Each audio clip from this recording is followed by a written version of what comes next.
ठीक है, ठीक है। हरियाणा हेडलाइन देखने वाले सभी प्यारे दर्शकों को राहुल सैनी की तरफ से प्यार भरी नमस्कार। दोस्तों, आज हम केएमपी पर आए हुए हैं। किसानों का जो आह्वान था 11 बजे से लेकर 4 बजे तक का, जो केएमपी को चक्का जाम करने का था, कैमरामैन को चाहूँगा पूरा दृश्य जरूर दिखाएं। केएमपी पूरी तरह से बिल्कुल बंद है और मेरे सामने आप देख रहे हो केएमपी का टोल प्लाजा है, जो कि रोहतक रोड से शुरू होता है और यहाँ पर आपको किसान ही किसान नज़र आएंगे। और किसानों ने एक आह्वान और किया कि भाई हम केएमपी को टोल फ्री कराएंगे। जैसे कि किसानों ने पहले पंजाब और हरियाणा और राजस्थान के टोल फ्री करा दिया, ऐसे ही जो केएमपी चला हुआ था। इस किसान बैठे, इनसे हम जानेंगे केएमपी के बारे में भी और किसान आंदोलन के बारे में भी। राम राम भाई। राम राम। किसानों का आह्वान था कि 11 से 4 बजे तक केएमपी को बंद कर देंगे। बिल्कुल भाई, आज संयुक्त किसान मोर्चा ने बोला था कि 11 से 4 बजे तक केएमपी बंद करना है, तो आप केएमपी का पूरा नज़ारा देख सकते हो। और मैं तो ये कहूँगा कि किसानों को सिर्फ 5 घंटे के लिए बोला गया था, अगर इसको परमानेंट बंद करने के लिए बोलेंगे तो किसान तैयार हैं, केएमपी को पूरी तरह से बंद कर देंगे। और साथ में किसानों ने एक आह्वान और किया कि भाई हम केएमपी को टोल फ्री करेंगे, जब तक आंदोलन चलेगा तब तक फ्री रखेंगे। बिल्कुल, केएमपी का अगर आज आप टोल पे जाएँ तो टोल पे देख सकते हैं, टोल फ्री करवा दिया गया है और जब तक भी आंदोलन चलेगा केएमपी टोल फ्री रहेगा। और किसानों का, जो किसानों ने हरी फसलें हैं, जो एक बेटे की तरह पाला जाता है, उनको नष्ट किया जा रहा है कि भाई हम आंदोलन में, इसमें जैसे कि राकेश टिकैत जी ने एक बयान दिया था कि हम अपनी खड़ी फसलों को भी जला देंगे, इस तरह के जो बयान थे, उसके बाद किसानों ने खड़ी फसलों को भी नष्ट करने का काम किया जा रहा है। उसको आप किस नज़रिए से देखते हैं? देखिए, मैं सबसे पहले तो पूरी किसान कौम से ये कहना चाहता हूँ कि जो फसल है वो हम अपने बच्चे की तरह तैयार करते हैं, बड़ी मेहनत से उसको सींचते हैं, उसके बाद वो तैयार होती है। मैं नहीं चाहता कि कोई भी किसान अपनी फसल को जलाए या फसल को नष्ट करे। देखिए, किसान ने बड़ी मुश्किल से फसल तैयार की है, उसको तैयार कीजिएगा, उसके बाद आप उसको अन्न निकालिएगा, मंडी में मत बेचो, आप अपने घर में रखिएगा या जहाँ पे भी ये धरने चल रहे हैं, जिस भी बॉर्डर पे, वहाँ पे आप फसल भेज दीजिएगा। लेकिन फसल को ख़राब करना मैं नहीं मानता कि उचित है। जैसा कि आपने कहा कि भाई एक उन किसानों के लिए भी एक संकेत है जो किसान फसलों को नष्ट किए जा रहे हैं, क्योंकि हमने बहुत सारी वीडियो सोशल मीडिया पे देखी थी, कहीं 2 किले कहीं 4 किले, मतलब इस तरह नष्ट किए जा रहे हैं। ऊपर से किसानों ने एक और ऐलान किया था, एक खाप थी इस हिसार से, मैं उनका नाम तो नहीं पता, उन्होंने एक ऐलान किया था कि हम 100 रुपये किलो दूध बेचेंगे। देखिए, ऐसा है कि किसान का जो प्रोडक्ट है ना, सरकार अपने प्रोडक्ट को टैक्स लगा के जिस तरह से भी मार्केट में बेचती है, आज पेट्रोल और डीजल की क्या हालत है वो आप देख सकते हैं। तो किसान पेट्रोल डीजल खरीदने के लिए दूध बेचता है, भाई दूध बेच के अपना पेट्रोल डीजल खरीदेगा, ट्रैक्टर से खेती भी करनी है, तो उसके लिए किसान का प्रोडक्ट है वो। किसान अगर 100 रुपये बेचना चाहते हैं तो उनकी मर्जी है, बेचेंगे, उसमें किसी का क्या वो है। अगर उसको पूरा हिसाब किताब लगाएं तो 100 रुपये में भी किसान के पास कुछ नहीं बचता है। उसकी पूरी मेहनत और एक पशु को पालना, उसके बाद जब तक वो दूध देना शुरू करती है तब तक का खर्चा और सारी चीज़ लगाएं तो 100 रुपये भी कम है। और किसान तो एक ऐसा, मैं ये कहूँगा, किसान को अन्नदाता कह के हम बार बार किसान के साथ धोखा करते हैं। वो अन्नदाता, रियल में अन्नदाता वो किस लिए है? अन्न पैदा करता है, सबसे पहले उन लोगों का पेट भरता है तो भूखे हैं और उसके बाद खुद खाता है। हर बार किसान को क्यों लूटा जाता है? किसान को अपने प्रोडक्ट का भाव तैयार अपने हिसाब से लेना चाहिए। किसान को पता है उस पर कितना खर्चा आता है, वो किसान की खुद की जिम्मेवारी। वो 100 रुपये बेचे नहीं बेचे, दूध निकालेंगे, घी बनाएंगे, घी रख लेंगे जो कभी तक ख़राब नहीं होता, घी 10-10 साल तक भी ख़राब नहीं होता, शुद्ध घी है वो, तो घी बना के बेचेंगे, नहीं बेचेंगे दूध। बाकी कुछ साथी इस पर बोलते हैं कि अगर 100 रुपये किलो दूध हो जाएगा तो गरीब लोग कैसे पिएंगे दूध। देखिए, मैं उन लोगों से ये कहना चाहता हूँ, ये दूध उन उद्योगपतियों के लिए 100 रुपये किलो किया है जो थैली में पैक करके और बड़े बड़े लोगों को सप्लाई करते हैं। किसान गरीब आदमी को घर से जो दूध देता है वो किसी भी रेट में दे, उसके लिए कोई ऐसा नहीं है कि वो 100 रुपये किलो बेचेंगे। आप अपने पड़ोसी को दूध देते हैं, बिना पैसे दें, कोई प्रॉब्लम नहीं है। किसान क्या करता है, एक पड़ोसी के घर में भैंस ब्याई है, दूध दे रही है, एक के घर में दूध नहीं है, वो जब तक उसके घर में दूध नहीं होता उससे उधारा दूध लेते हैं, 2 किलो डलवा लिया, अपना यूज़ करते हैं, उसके घर में हो जाता तब उसको दे देते हैं। आपस में किसान को कोई प्रॉब्लम नहीं है। प्रॉब्लम उन उद्योगपतियों से है जो दूध की मार्केटिंग करते हैं, उनके लिए है ये 100 रुपये किलो। आम लोगों के लिए नहीं है। गरीब लोगों को तो हम वैसे ही पिला रहे हैं शुरू से, और उन लोगों के हम ऐसे ही पिलाते रहेंगे। ये 100 रुपये किलो, 200 रुपये किलो भी कर दें उन लोगों के लिए तो कोई प्रॉब्लम नहीं है। किसान का प्रोडक्ट है, किसान की मेहनत से तैयार होता है। जैसा कि इन्होंने भी बताया कि भाई जो गांव में लोग हैं उनको वही रेट दिया जाएगा जो पहले दिया जा रहा था। और साथ में खाप ने भी यही ऐलान किया था भी जो गांव में लोग हैं, जो गरीब हैं या जो वैसे ले रहे हैं दूध, उनको उसी रेट में दिया जाएगा जो पहले से, जो भाई शहरों में डेयरियों में जा रहा है उनको हम 100 रुपये किलो देंगे। इस आंदोलन को 3 महीने से ज़्यादा हो गया, 100 दिन हो गए हैं। इसी के उसमें संयुक्त मोर्चा ने केएमपी को बंद किया है और आगे भी महापंचायतों का दौर चल रहा है, अभी बंगाल में भी जाएंगे। क्या ये आंदोलन राजनीतिकरण तो नहीं हो रहा है इस आंदोलन का? जिस तरह भी उसमें बंगाल में जा रहे हैं वहाँ पे इस तरह की मतलब कहा जा रहा है कि बीजेपी को हराना है।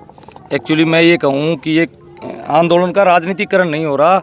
जो किसान बैठे थे, जो आज तक बोले जिनको आप बोलते थे, वो इतने समझदार हो गए हैं, उनको ये पता लग गया है कि ये कानून वापस करवाने हैं तो बीजेपी को मिट्टी में मिलाना पड़ेगा। किसान किसी पार्टी के लिए वोट नहीं मांग रहा, किसान सिर्फ लोगों से एक अपील कर रहा है कि सिर्फ बीजेपी को वोट नहीं देना है, बाकी आपकी इच्छा कहीं भी वोट दें। राजनीतिक का मतलब क्या होता है कि मैं स्पेशली किसी पार्टी के लिए बोलूं कि उस पार्टी को वोट देना है, ये राजनीतिक नहीं है, ये किसान की समझदारी है और किसान को पता है कि उनको चोट कहां से मारनी है। अभी 5 राज्यों में चुनाव हैं और 5 राज्यों के चुनाव में किसान वहां पे जाएगा और बीजेपी के खिलाफ प्रचार करेगा, मैसेज देगा लोगों को कि इन लोगों ने कैसे ठगाया किसान को। 100 दिन से आंदोलन कर रहे हैं, इतनी तानाशाह सरकार है, इसको ख़त्म नहीं किया जाएगा तो देश का आने वाला भविष्य और ज़्यादा खराब होगा। इसी आंदोलन के बीच में जो हरियाणा के कृषि मंत्री हैं जेपी दलाल जी, उनका पहले भी बयान आया था, लेकिन उसके बाद दलाल खाप ने उसका बहिष्कार भी कर दिया। उसके बाद उनका एक और बयान आता है कि जैसे भाई एक पत्रकार ने उन्होंने कॉन्फ्रेंस में पूछा कि भाई वहाँ पे इतने किसान शहीद हो गए भाई उनको, तो उन्होंने बड़ा हंस के मतलब एक जो उनके साथ बैठे थे उन लोगों का भी थोड़ा सा हंसी जैसा चेहरा था कि भाई वो तो वैसे भी मर जाते प्राकृतिक, तो उनका क्या कर लिया जाता। क्या कहना चाहोगे इसके? भाई देखिए, पहली बात तो ये दलाल दुलूल जी जा लगाना छोड़ दो इन पे। जितने भी ये राजनीतिक आदमी हैं जो हरियाणा में जेजेपी और बीजेपी की मैं बात करूं तो किसी को जी लगा के बोल के उसको बड़ा करने की कोशिश मत करो। हमारे लिए जो आज किसान के साथ नहीं है वो किसी भी राजनीतिक दल का आदमी वो जी के लायक है ही नहीं, पहली बात तो। दूसरी बात, सभी खापों ने, एक दलाल खाप ने ही नहीं, सभी खापों ने उसका बहिष्कार किया है। और इस तरह का आदमी, अगर कोई भी आदमी किसी भी कारणवश शहीद हो जाता है, मर जाता है या उसकी मौत आ जाती है, उस पर तो सब सांत्वना देते हैं। कोई भी आदमी इस तरह मुस्कुरा के अगर बयान देता है तो उसको इंसान की श्रेणी में गिनना ही गलत है। वो इंसान ही नहीं हो सकता, इंसान है ही नहीं वो लोग। तो उन लोगों का नाम लेके, उनके बारे में बोल के कुछ भी चर्चा मत करो। उन लोगों की चर्चा बंद कर दो। उन लोगों को गाँव में नहीं घुसने देंगे। उन लोगों को किसी भी गाँव में आज जितना स्वागत किसान का बॉर्डर पे किया गया है, जिस तरह से बैरिकेड लगाए हैं, रोड खोदे गए हैं, बैरियर लगाए हैं, बड़े बड़े कील गाड़े गए हैं, कल ये लोग जब हमारे दरबार पे आएंगे, हमारे गांव में आएंगे, इनका ऐसे ही स्वागत किया जाएगा। सारे किसान इनका स्वागत करने के लिए तैयार हैं। जो 4 बजे तक का जो बंद है किसानों का, 4 बजे बाद ऐसे ट्रैफिक को सुचारू कर दिया जाएगा। बिल्कुल, आज एक्चुअली संयुक्त किसान मोर्चे की तरफ से जो कॉल है वो सिर्फ 4 बजे तक का था। तो जो भी हमें टाइम दिया गया है, 4 बजे के बाद हम बिल्कुल रोड को खाली कर देंगे और उसी तरह से सुचारू रूप से चलना शुरू हो जाएगा। सिर्फ टोल फ्री किया जाएगा, टोल बिल्कुल फ्री रहेगा उसके बाद भी, और केएमपी को खोल दिया जाएगा। हम लोग अपने अपने बॉर्डर पर वापस चले जाएंगे। और जो सोशल मीडिया की क्या भूमिका इस आंदोलन में, उसके बारे में क्या कहना चाहोगे आप? भाई देखो, सबसे बड़ी बात ये है कि इस आंदोलन की अगर रीढ़ की हड्डी है तो वो छोटे चैनल वाले लोग जिन्होंने अपना यूट्यूब चैनल बनाया है, या सोशल मीडिया। अगर नेशनल मीडिया की मैं बात करूं तो 1-2 चैनल को छोड़ के बाकी चैनल वाले तो इन लोगों को खालिस्तानी, आतंकवादी, पता नहीं क्या क्या दिखा रहे हैं। तो ये तो सोशल मीडिया एक ऐसा प्लेटफॉर्म है जिसने लास्ट आदमी तक जगा दिया। अब लोग इतने समझदार हो गए, उन्होंने ये बता दिया कि तुमने जो भी कुछ देखना है तो सोशल मीडिया पे देखना, हमारा इंटरव्यू आएगा सोशल मीडिया पे हम भेजेंगे कि वहाँ आंदोलन में क्या चल रहा है। ये पिछले 4-5 दिन से जगह दिखा रहे हैं मीडिया वाले कि टीकरी बॉर्डर खाली हो गया है, वहाँ पे तो आसपास के किसानों ने बोल दिया कि खाली करके चले जाओ। तो ये मीडिया वाले दिखा रहे हैं। अगर रियल में आप किसी बॉर्डर पे जाके देखेंगे, अगर आज आप टिकरी बॉर्डर पे जाके देखें, सिंगू पे देखें, गाजीपुर पे देखें, आप किसी भी बॉर्डर पे चले जाओ, किसान उससे भी ज़्यादा तादाद में वहाँ पे बैठा है और उससे भी ज़्यादा आक्रोश में है किसान। कोई ऐसा सिस्टम नहीं हो सकता सरकार के पास, प्रशासन के पास। और जिन लोगों के बारे में अफवाह फैलाई जा रही है कि आसपास के लोग किसान को उठा रहे हैं, वो तो बोल रहे हैं कि किसान अन्नदाता को तो हम यहाँ से नहीं देंगे। वो खुद हेल्प करने के लिए आते हैं, वो खुद पानी, दूध, लस्सी लेके आते हैं। तो ये सब चीज़ें प्रोपगंडा जो नेशनल मीडिया फैला रहा है, उसको अगर सही मायने में काउंटर कर रहा है तो सिर्फ सोशल मीडिया और 1-2 टीवी चैनल, बाकी जो यूट्यूब चैनल वाले हैं वही काउंटर कर रहे हैं और वही सच्चाई गांव तक दिखा रहे हैं। तो ये बहुत बड़ा माध्यम है जो लोगों को जागरूक कर रहा है, जो लोगों को बार बार समझा रहा है। और आज तो मैं कहूँ तो आंदोलन इस रूप में चला गया है कि आंदोलन में 3 कानूनों के बारे में लोगों को ट्रेनिंग दी जा रही है, उनके बारे में समझाया जा रहा है कि उन आंदोलनों में, उन कानूनों में प्रॉब्लम क्या है, किसान क्यों मारा जाएगा, और किसान ही नहीं देश का हर वो व्यक्ति जो अन्न खाता है उन आंदोलनों में, कानूनों के जरिए पिस जाएगा। तो ये सब चीज़ लोगों को समझानी पड़ेंगी और लोगों को बताना पड़ेगा। और हमारे बुजुर्ग बहुत ही समझदार थे, जिन्होंने बीजेपी को कहीं पनपने नहीं दिया था।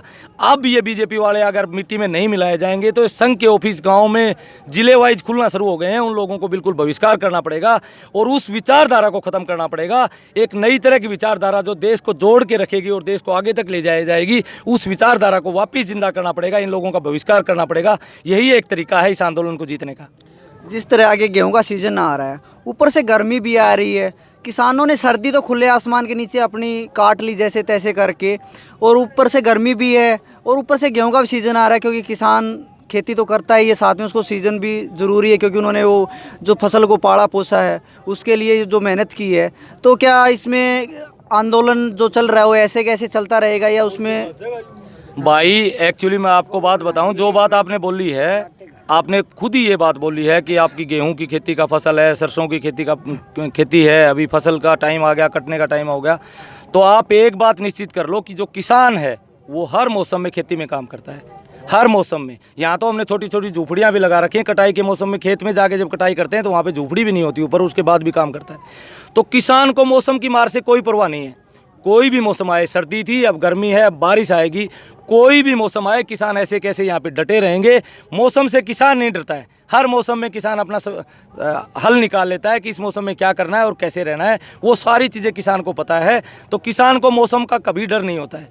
ये आंदोलन ऐसे ही चलता रहेगा और उस दिन तक चलता रहेगा जब तक ये तीनों के तीनों कानून रद्द नहीं होंगे और MSP पे C2+50 के फार्मूले से कानून नहीं बनेगा। ये आंदोलन ऐसे ही चलेगा। ठीक।